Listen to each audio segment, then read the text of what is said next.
week 2. So strength session includes a little bit of mobility as it did last week, but I didn't specifically call it mobility.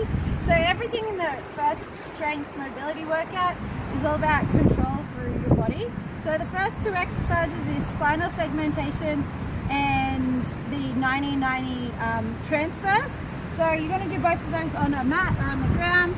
So with the spinal segmentations, if you want to come closer, you're going to try and do like a cat-cow, but you're going to try and move your spine 1 vertebrae at a time. Now it doesn't matter if you feel like you can't do it, it takes practice. So you're going to start from your tailbone, you're going to tuck your tailbone under, and you're going to start to round through your low back. Then move that up until the middle of your back. Try and focus as much as you can in going slow and try and get each vertebrae to move. So it takes a little bit of concentration, and then go up through the middle of your back and then round your head in. Now instead of just going straight back the other way, you're going to try and do it 1 vertebrae at a time.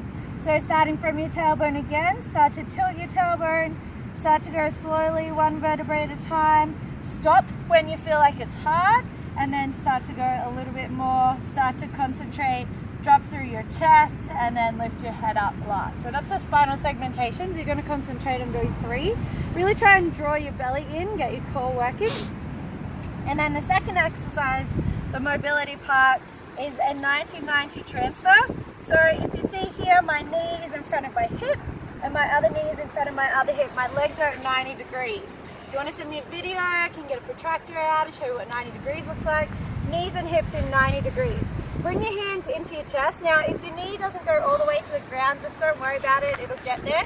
This is all about mobility in your hips. So try and get your front leg as close to the ground as you can. Arms into your chest, and you're going to create tension. You're going to try and keep pushing that front leg into the ground as much as you can. Start to lift your back leg up and really push down through your heel. So lift up nice and tall through your chest. See if you can come all the way over until you're pushing your knees apart. This is like a bear sit position. And then you're going to roll all the way over, trying to keep your chest up. So you're trying not to round. Keep your chest up. Keep pushing your heels into the ground. So you want to try and keep contact and tension into the ground. And roll all the way over to the other side where you get to that 90-90 position there again.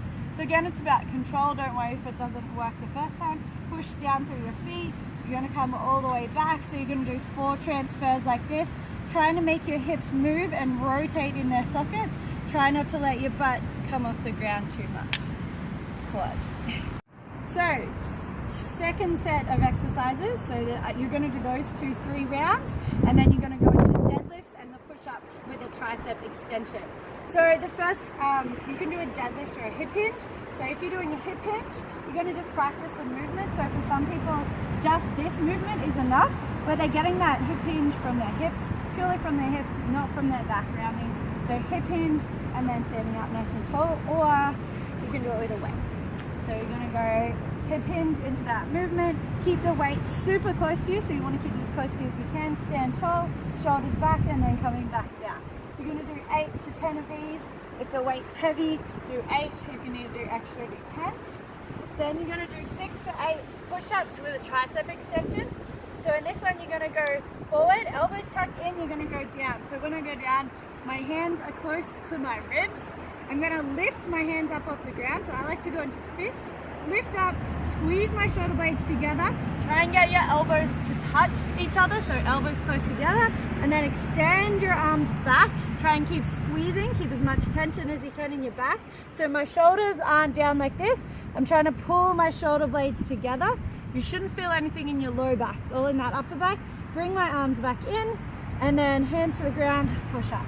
So come down, lift, tension, back, extend, try and get those arms straight, in, push.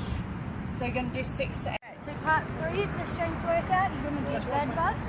So Deadbugs is bringing your knees above your hips. So you're trying to go to 90 degrees. Ready? Now you don't want to try and flatten your stomach, you want to keep a neutral spine.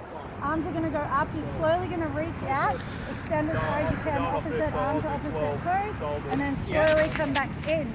Now if you do this with control, you're going to start to get shaky as you draw back in. Make sure as you go out, you're not arching your back. You're then going to jump up and do side lunges. So side lunges are going to be that step to the side, push back to the center. So you're sitting your butt back, try and keep your feet facing forward, push back to the center, and then you're going to do weighted squats. So either without a weight, same with that timing, go down 2, hold at the bottom, and then come up. So your lower squat, make sure your weight's even between your feet, heels and toes, or you can do it with a weight, any weight, coming down, hold for 2, and then come all the way up.